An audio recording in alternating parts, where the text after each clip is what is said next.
If you thought you were a total expert and had a master's degree knowing everything about Bluey, well, sorry, but I'm here to burst your bubble. I'm gonna have to take away your top fan medal, because Bluey hides a bunch of things and messages that not even your psycho girlfriend could notice. Did Chilli and Bandit go to parenting school? Does reincarnation exist in Bluey? Should Stripe and Trixie have never become parents?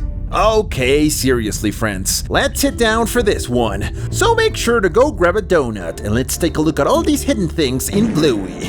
And make sure to stay till the end if you want me to give you back your medal. Let's start with something many of you have probably wondered before, but never really got an answer to. Can fish get thirsty? That's a great question. I've been wondering that myself. Does God exist in the world of Bluey? Or who do they turn to when things get tough?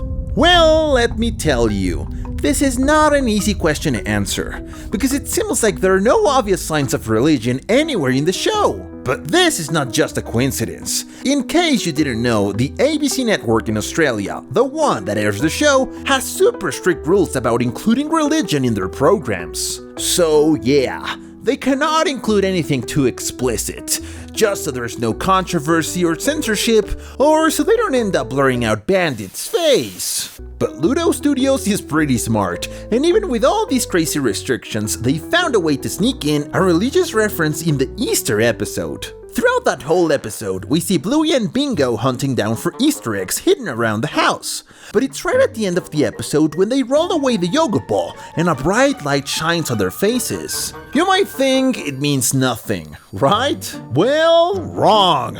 That moment is actually a direct reference to the resurrection of Jesus Christ, when a stone was rolled away to reveal that he had risen. Bluey and Bingo do exactly the same thing. They move the ball and discover their treasure. So it seems like that scene didn't break any rules and still honored the true meaning behind Easter. Have you ever wondered how Bandit and Chilli became such amazing parents? Well, it's not just a coincidence. And no, they were not born with superpowers or something. The truth is, they actually prepared for it. Yeah, it's safe to say that they went to parent school. And before you say anything, I'm not just making this up just because I can. Some episodes actually give us hints that they received professional advice on how to raise their children and deal with their tantrums. You can clearly see this in the episode Grumpy. Here, Bingo transforms into her grumpy self and gets totally overwhelmed by her bad mood.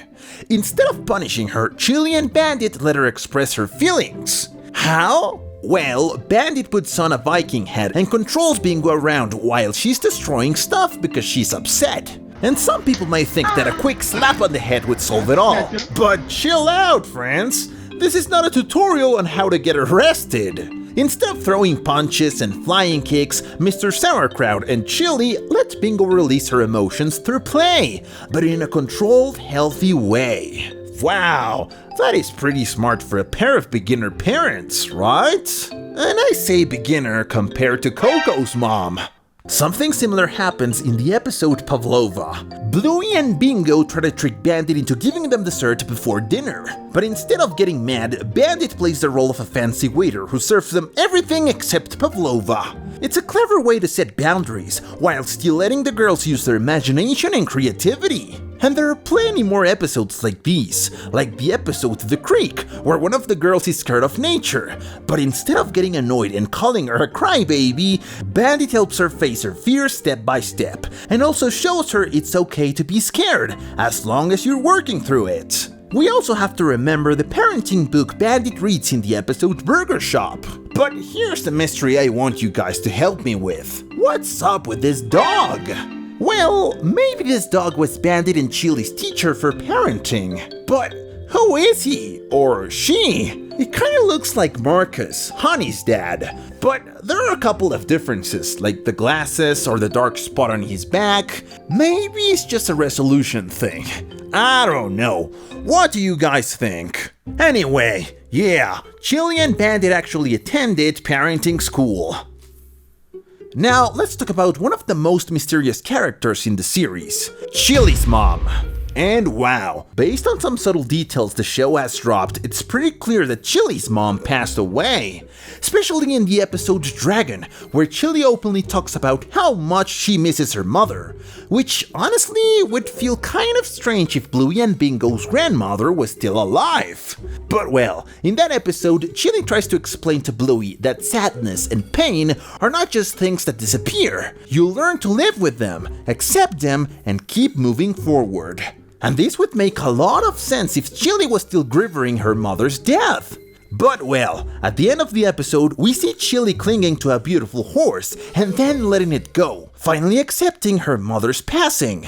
And here's the detail you probably missed. Some fans think the horse symbolizes the strength her mother had to keep going, until she could finally rest. And this is why it's been widely speculated that Chilli's mom possibly died of cancer, long before Bluey was born. But why cancer? Well, one of the hardest clues can be found in the episode Granddad. Here, Chilli shows deep concern for her father Mort's health, as he's recovering from surgery. Her insistence that he rest and take care of himself can be interpreted as coming from the pain of having already lost her mother, amplifying her fear of losing her father too. This could also mean that Chilli's mom had some kind of illness, and because of that, Chilli knew exactly how important it is to follow the doctor's instructions. We also have the name of the episode, Dragon, meaning that the dragon was the illness, big and powerful, and only a few can defeat it. So yeah, we'll probably never see an episode with Bluey and Bingo spending time with Chilli's mom. Make sure to leave a broken heart in the comments if that makes you sad. In the world of Bluey, there are all kinds of parenting styles shown throughout the series. And just because Chilli and Bandit seem like the perfect parents, doesn't mean all characters raise their kids the same way. And that became pretty clear in the minisode called Side by Side, where we're basically shown a comparison between Bluey's life and her friend Honey's. They let us know that they live with completely different routines. On one hand, Bluey is kind of messy, loves junk food, and really doesn't like exercise at all. Meanwhile, Honey is the total opposite. She's super organized, loves reading, plays soccer, and even cleans the house without being told. But these differences don't stop Bluey and Honey from being great friends. When they see each other, they're both genuinely excited. And that, my friends, sends a really clear message. There's no single right way to live or to be a parent. Every family has its own values and traditions. For example, Chloe is allowed to say the word Donnie, while Chilli gets upset because she finds it gross. Or take Indy, for example. She follows a super strict diet because she's vegetarian. But then we've got Stripe and Trixie, who honestly should maybe be reported to child services.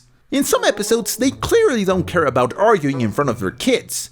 In fact, they've already traumatized poor Socks, who literally starts copying their fights at Rat and Frisky's wedding. So anyway, Bluey shows us all these different family dynamics from different perspectives, reminding us that no family is perfect. Let's see how good of a parenting team Rat and Frisky turn out to be. And when I say Bluey is a deep show, I really mean it. They've even touched on topics like reincarnation. Yep, you heard that right.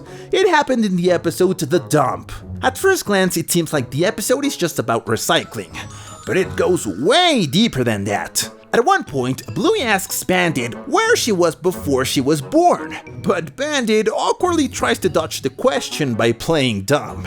But if you pay close attention, you'll notice that throughout the episode, Bluey starts exploring what makes a person good or bad, and whether or not she should throw away her old drawings. But at the end, we get hit with a surprisingly philosophical moment, one that even your philosophy professor couldn't top. Bluey comes to believe that the paper she drew on came from someone else's drawing, a direct reference to the idea of reincarnation. It's all tied to the theme of recycled paper, showing that existence itself is a cycle that repeats over and over. It delivers an incredible message to kids about how existence might be eternal. You know, matter is never created or destroyed, it only transforms. Or maybe I'm just exaggerating. And that's all for now, after leaving you with a nice little existential crisis. Let us know in the comments, what's the Bluey detail that surprised you the most?